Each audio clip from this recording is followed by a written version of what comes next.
ఇక్కడ ఒక చిన్న అనుమానం నాకు. అంటే ఈ ప్రపంచ బ్యాంకుకి మావోయిస్టు ఏరివేత విధానానికి తేడా ఏమంటారు? ఎందుకు లింక్ ఏముందంటారు? ప్రపంచ బ్యాంకు కావాల్సింది పెట్టుబడి ప్రవేశపెట్టడం. ప్రపంచ బ్యాంక్ అనేది అమెరికా సామ్రాజ్యవాదానికి ఏవో ముద్దు పేరు. నూతన ఆర్థిక విధానం అనేది ఏమో సామ్రాజ్యవాద ప్రపంచీకరణ ముద్దు పేరు. ప్రపంచ బ్యాంక్ అనేది అమెరికా సామ్రాజ్యవాదానికి ముద్దు పేరు. కనుక అమెరికా సామ్రాజ్యవాదం ప్రయోజనం ఏమిటంటే సామ్రాజ్యవాదం యొక్క పెట్టుబడి చాలా చౌకగా, ప్రకృతి సంపద చౌకగా శ్రమ దొరికేటువంటి ప్రాంతాల్లో ప్రవేశపెట్టడం. అది ఇవాళ భారత ఉపఖండంలో ఉన్నది, భారతదేశంలో ఉన్నది. అట్లాగే ఎవరికి ఖనిజాల మీద అధికారం ఉంటుందో, ఎవరికి చమురు మీద అధికారం ఉంటుందో ఇవాడి ప్రపంచంలో వాళ్ళకి అధికారం ఉంటుంది. చమురున్న ప్రాంతాలన్నీ ముస్లిం దేశాలు కాబట్టి ఇవాళ ముస్లిం దేశాల మీద దాడి చేస్తున్నది. అది పాలస్తీనా కావచ్చు, సిరియా కావచ్చు, ఇరాక్ కావచ్చు, ఇరాన్ కావచ్చు, ఆఫ్ఘనిస్తాన్ దాకా. ఈ ప్రాంతాలన్నీ చమురున్న ప్రాంతాలు, ఈ ప్రాంతాలన్నీ ఖనిజాలున్న ప్రాంతాలు. ఇక్కడ అయితే ముస్లింలు ఉన్నారు, లేకుంటే ఆదివాసులు ఉన్నారు. ఆఫ్ఘనిస్తాన్లో చోట ఆదివాసీ ముస్లింలు ఉన్నారు. కనుక వాళ్ళ మీద దాడి చేయడం, అక్కడ వచ్చేటువంటి చౌక మానవ శ్రమను, చౌక ప్రకృతి సంపదను లోన్ చేసుకోవడం. అట్లాగే ఏషియా ఖండంలో, భారతదేశంలో కూడా ఆ పని చేయడానికి అమెరికా వారిని వస్తున్నది.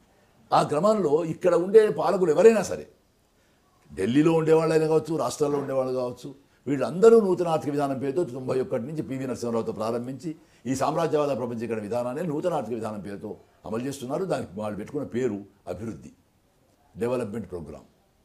ఈ అభివృద్ధి క్రమంలో జరుగుతున్నది ఏమిటంటే, ముఖ్యంగా జరుగుతున్నది ఏమిటంటే ఆదివాసీ ప్రాంతాలలో విధ్వంసం.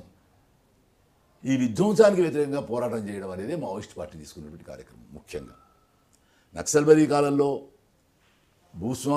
భూములను స్వాధీనం చేసుకొని తమ అధికారాన్ని నెలకొల్పుకోవడం దగ్గర ప్రారంభమైంది. 91 తర్వాత తమ భూములను తను కాపాడుకోవడము, ఈ భూముల నుంచి ఆదివాసులను విస్థాపితులు కాకుండా చూడడము, దళితులను విస్థాపితులు కాకుండా చూడడం అనేటువంటి చాలా బలమైన ప్రోగ్రాం అయిపోయింది.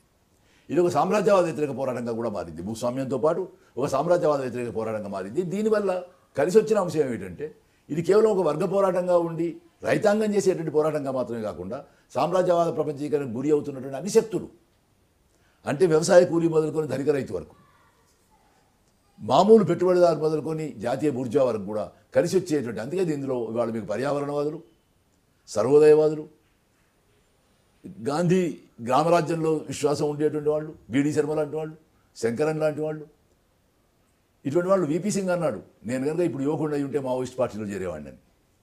ఎందుకంటే ప్రజల సార్వభౌమాధికారాన్ని కాపాడడానికి వాళ్ళ దేశంలో ఎవరైనా పోరాడుతున్నారంటే అది ఒక మావోయిస్ట్ పార్టీ. దేశంలో ఉండేటువంటి ప్రకృతి సంపద ఈ దేశం నుంచి తరలిపోవద్దని పోరాడుతున్న వాళ్ళు ఎవరు ఉన్నారంటే అది మావోయిస్ట్ పార్టీ.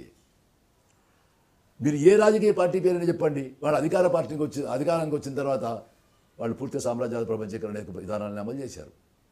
లెఫ్ట్ ఫ్రంట్ 30 సంవత్సరాలు బెంగాల్లో ఉంటే నక్సల్బరీ ఉద్యమాన్ని అణిచేసిన తర్వాత ఆపరేషన్ బర్గా అనే పేరుతో ఒక ప్రోగ్రాం టేకప్ చేశారు. అంటే ఆపరేషన్ బర్గా ఏమిటంటే భూమి లేని నిరుపేదలకు, సన్నకారు చిన్నకారు రైతులకు చాలా చిన్న చిన్న భూమి కబదాలను పంచడం అనేది ప్రోగ్రాం.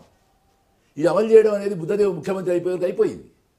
అయిపోవడం మాత్రం కాకుండా నందిగ్రామ్ చూశారు మీరు, 3000 ఎకరాలు సలీం కంపెనీకి ఇవ్వడం కానీ, సింగూరు చూశారు మీరు, టాటా కార్ల కంపెనీకి ఇవ్వడం కానీ, జంగల్ మహల్ చూశారు. అన్నిటికంటే మించి జంగల్ మహల్లో ఉండేటువంటి 4500 ఎకరాల భూమి ఆదివాసులకు ఇవ్వాలని కేటాయించిన భూమి ఇంకో 500 ఎకరాలు కొని 5000 ఎకరాలు జిందాల్కు ఉక్కు ఫ్యాక్టరీ కట్టడానికి ఇచ్చారు. ఇస్తేనే మావోయిస్ట్ చర్య తీసుకోవాల్సి వచ్చింది. పోరాటంతో రాజ్యాధికారం సాధ్యమంటారా? సాధ్యం. రష్యాలో సాధ్యమైంది, చైనాలో సాధ్యమైంది, వియట్నాంలో సాధ్యమైంది.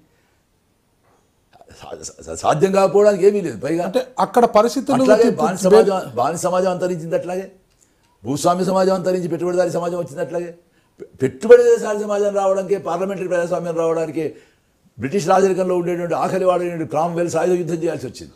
అంటే అక్కడ పరిస్థితులు, ఆ దేశ పరిస్థితులను భారతదేశ పరిస్థితులతో బేరీజు వేసుకుంటే ఇక్కడ చాలా డిఫరెంట్గా ఉంటుంది. అంటే ఇక్కడ కులాలు, మతాలు, వర్గాలు, రాజకీయాలు